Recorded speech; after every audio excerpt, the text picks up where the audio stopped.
L'audience est ouverte, veuillez vous asseoir.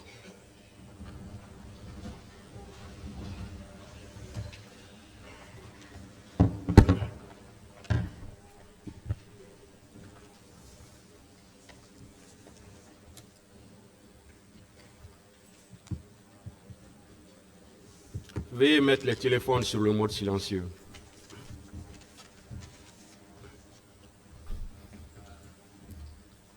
Ministère public contre M. Sissi Raphaël Abba, M. Alpha Madou Baldé, M. Marcel Guilavogui, M. Claude Pivi, M. Moussa Kieboro Kamara, M. Ibrahim Kamara Di Kalonzo, M. Abouakar Diakité Di Toumba, M. Blaise Goumou, M. Moussa Dadis Kamara, M. Mamadou Aliou Keita, M. Abdoulaye Chérif Diaby, M. Paul Mansa Guilavogui, les partis civils, M. Ouri Bailoba et plusieurs autres, la Fédération internationale des ligues de droits de l'homme, FIDH, l'Organisation guinéenne de défense des droits de l'homme et du citoyen, OGDH, l'Association des parents victimes et amis du 28 septembre 2009, AVIPA,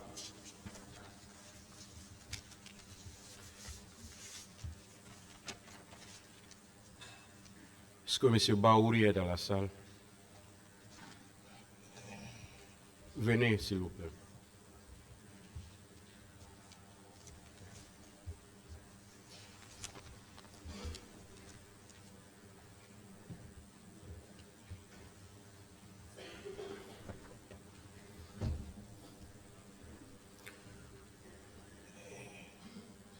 Vous êtes libre de vous asseoir ou de vous tenir debout.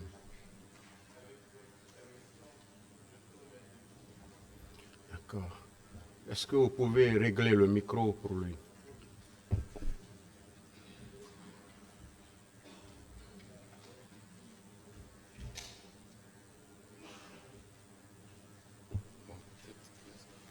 Il n'y a pas un micro baladeur qu'on peut mettre au niveau de sa taille?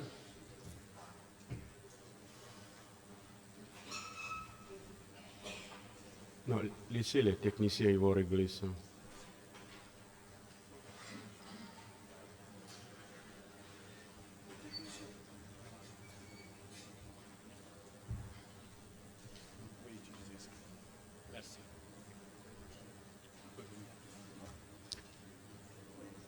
Les techniciens, s'il vous plaît. Voilà.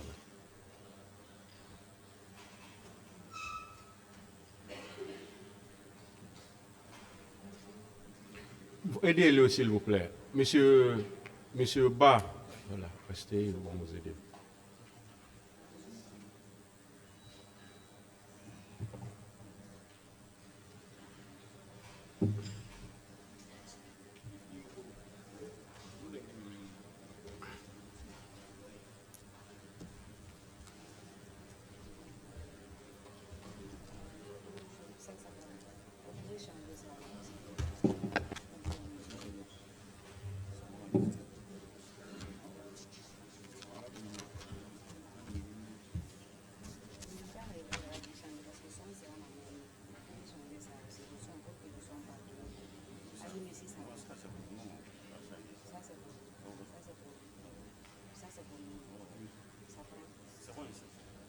Oui, ça va.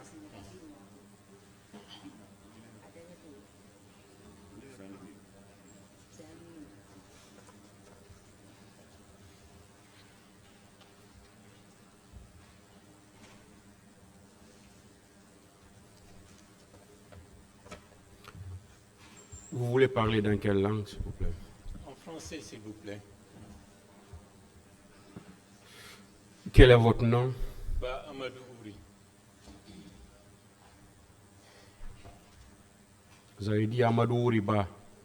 Ba, le Amadou Ouri, c'est le deux prénoms, et Ba est le nom. Votre âge? Né en 1958. Où? À Pita. Quelle est votre profession? Ancien cadre de banque. ancien cadre de banque de banque. Où vous êtes domicilié? à Lambanji, Wareya.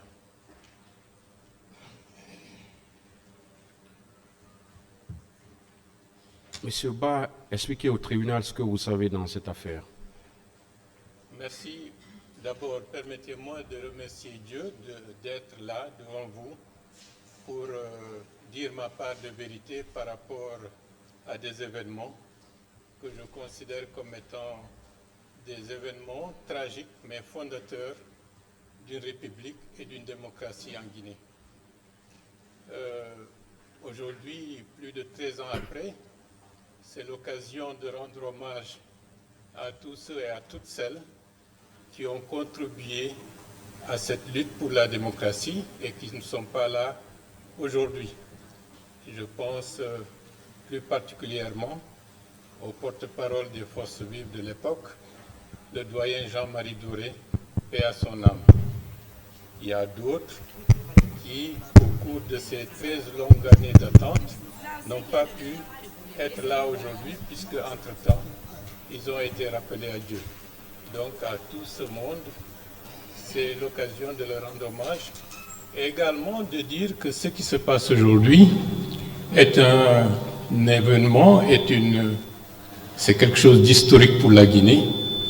Depuis très longtemps, on a attendu qu'il y ait un jugement des tragédies qui ont jalonné notre histoire.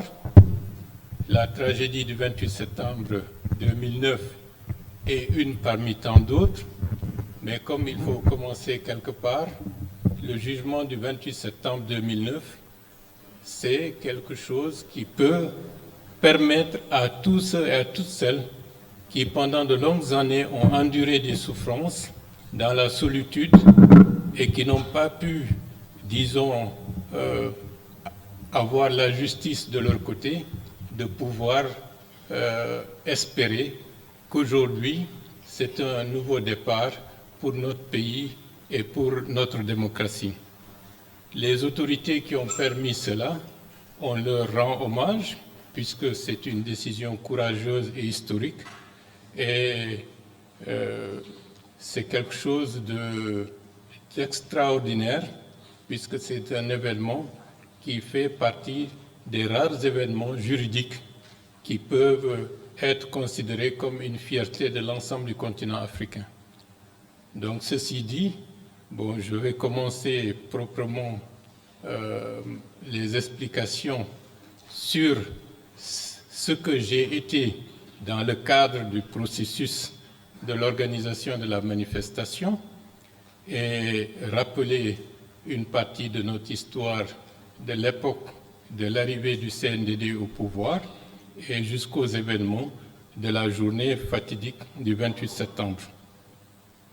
Comme vous le savez, j'ai été ministre de la Réconciliation nationale, de la solidarité et des relations avec les institutions dans le dernier gouvernement du général Lansana Conté.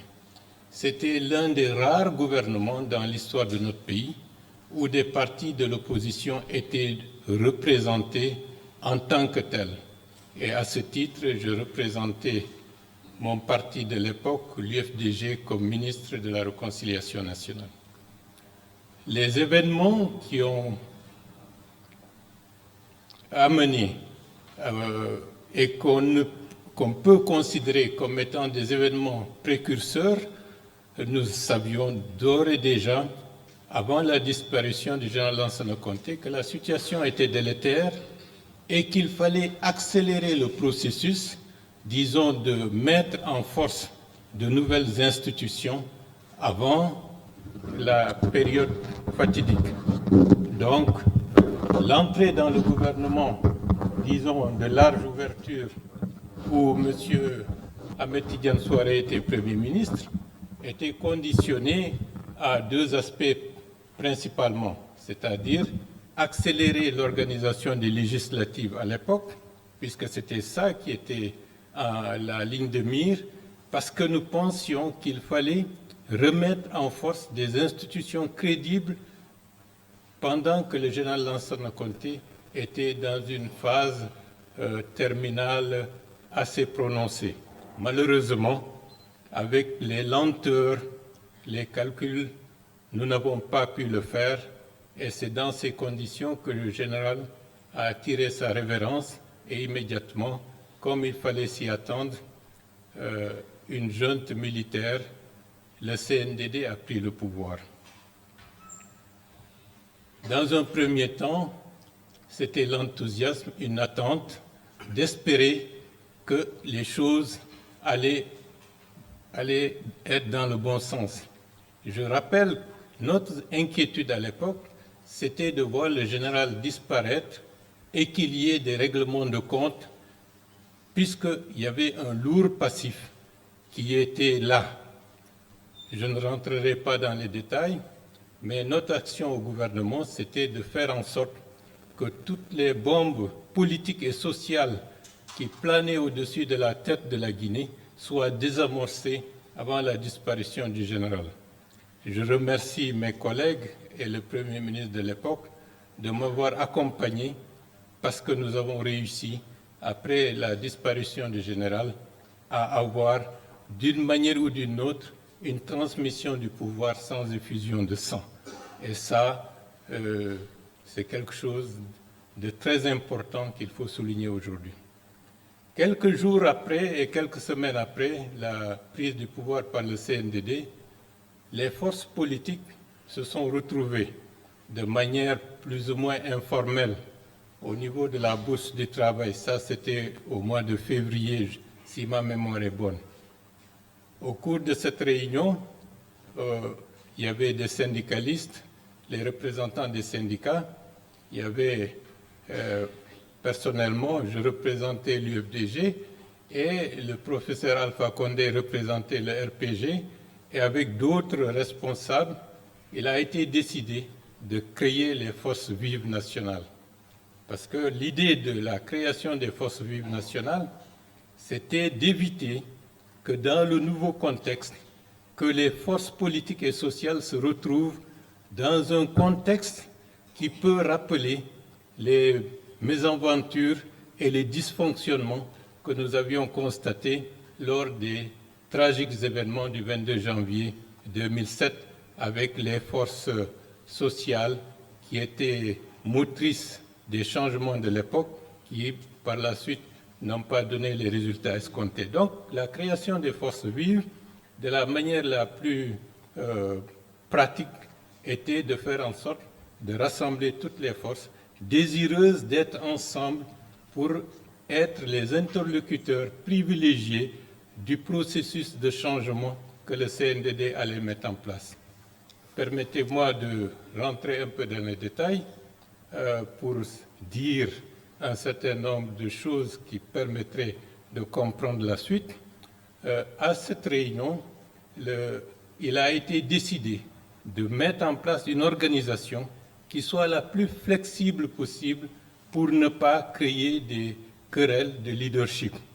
Et nous avons décidé de mettre en place un porte-parole et son adjoint, en plus de 2 ou 3 commissions, et le reste du processus devrait être régi uniquement dans le cadre des délibérations au sein d'une assemblée générale où toutes les parties prenantes devaient se prononcer.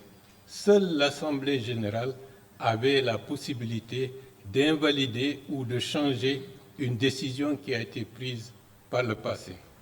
Donc, à ce moment-là, nous avions proposé, personnellement, j'ai proposé Hadji Rabi comme porte-parole et le doyen Jean-Marie Doré comme second. Le professeur Alpha Condé, pour lui, il proposait notre regretté ami et camarade, Elhadj Ibrahima Fofana, qui n'est plus de ce monde aujourd'hui, comme porte-parole. Nous avons argué le rôle que la syndicaliste avait joué lors des événements de 2005-2006 et le fait que ce soit aussi une dame sont des éléments suffisants pour la mettre en avant, tout en précisant à Hadji Rabi d'être disponible et toujours disponible au cas où les forces vives souhaitaient et espéraient que sa présence aurait pu nous faire avancer. le doyen Jean-Marie était à côté comme étant le second qui devrait épauler Hadjarabi dans ça. Moi, je suis devenu le président de la commission politique des forces vives et c'est comme ça que les choses ont évolué. Donc, jusqu'au mois d'avril, les relations étaient relativement, j'allais dire, pas enthousiastes, mais les relations étaient bonnes entre les forces vives nationales et le CNDD. Les choses ont commencé à disons, l'ombre a commencé à planer au-dessus des têtes de tout le monde. C'est lorsque le président d'Addis, à Kaloum, a exprimé de manière publique qu'il peut enlever la tenue et être candidat pour les élections à venir. Or, ceci était en contradiction avec ses engagements du départ qui disaient que le CNDD ne pouvait pas être candidat dans le cadre du processus des élections qui devraient s'organiser. Lorsqu'il y a eu cela, vraiment c'était une profonde déception et nous avons, au niveau des forces vives nationales, essayé de désamorcer la crise qui était annoncée. Nous nous sommes retrouvés tous ensemble au niveau du secrétariat permanent du CNDD pour dire au secrétaire permanent du CNDD, qui était à ce moment-là monsieur le commandant ou le colonel Moussa Keïta, que cette déclaration remet en cause toutes les ententes et tout ce qui a été conçu et accepté de part et d'autre par le passé. Donc, d'user de ça, nous sommes venus pour leur dire de reconsidérer cette position, de revoir le CNDD et de leur dire que cela ne concorde pas avec ce qui était convenu au préalable. Ça, c'était au mois d'avril. Par la suite, les choses ont commencé à se corser et un jour, nuitamment, le doyen Jean-Marie Doré, moi-même et El Hadj Bari, qui a été candidat contre le général Conté en 2003, nous nous sommes rendus nuitamment au camp Alpha Yaya pour rencontrer le capitaine Dadis Camara. Nous sommes arrivés vers les coups d'1 h du matin. Bon, on est resté jusqu'à 4 heures. On n'a pas pu rencontrer le capitaine Dadis. Et nous avons été dans la salle d'attente pendant toute cette période et personne n'est venu nous voir pour s'enquérir des raisons de notre visite aussi nocturne. En fait, l'idée c'était de manière informelle, sans qu'il y ait du monde, avec, disons, l'agilité et la capacité de persuasion du doyen Jean-Marie Doré, c'était de parler au capitaine comme quoi la situation actuelle, si elle perdure, s'ils continuent dans leur logique, on risque d'aller directement au mur. Mais bon, ainsi les choses n'ont pas pu se faire et nous sommes retournés. Par la suite, le mois d'avril, le mois de mai, la tension commençait à monter. Et nous sommes... il y a une initiative qui a été concoctée, comme quoi il est bon de voir, pour relancer le processus, la création d'une commission ad hoc. 11 des forces vives et 11 du CNDD pour essayer, en concertation, de trouver les voies et l'issue pour faire redémarrer le processus politique qui était totalement bloqué. Malheureusement, c'est au cours de cette concertation de paritaire entre CNDD et Forces vives qu'il y a eu un changement majeur, parce que dans l'ordre du jour, il n'était pas question d'intervertir l'ordre des élections, c'était simplement de relancer le processus pour que nous puissions, par le processus de dialogue et de concertation, de frayer la voie à ce qui peut nous permettre d'avoir une transition conséquente. C'est au cours de ces réunions, que cette commission, qui n'en avait pas le mandat, a demandé à ce que les élections présidentielles soient mises en premier lieu et que les législatives soient renvoyées à une autre période. Or, cette organisation et ce timing, ce n'était pas fait pour simplement on peut changer le premier au second, le second au premier, non. C'était pour éviter que dans le cadre de ces compétitions à caractère présidentiel et individuel, que la polarisation ethnique soit exacerbée par les origines ethniques ou régionales des différents candidats. Ça, c'était la motivation pour laquelle nous préférions que les élections législatives passent avant la présidentielle. Pour être plus complet, dans le cadre des forces vives, il n'y avait pas unanimité par rapport à cette question. Le RPG principalement et l'UFDG et tous les autres étaient pour les législatives d'abord avant la présidentielle. C'est seul dans le cadre des forces vives, l'UFR de M. Sidya Touré, qui privilégiait l'option d'aller directement à la présidentielle. À partir du moment où, de manière concertée, cette commission a mis en avant la présidentielle, le compte à rebours a commencé. Je me souviens qu'à partir de ce moment-là, le président de l'UFDG s'est rendu en tournée en Haute-Guinée et il a été bloqué à l'entrée à Cancan. Et donc, la question, disons, du leadership pour être, disons, le plus présidentiel possible a pris le dessus sur toute autre considération. Bon, il y a d'autres événements ou d'autres facteurs qui ont motivé cela, et notamment la convocation des élus locaux par le CNDD pour savoir si oui ou non ils sont favorables à une candidature du président du CNDD. Bon, je ne vais pas rentrer dans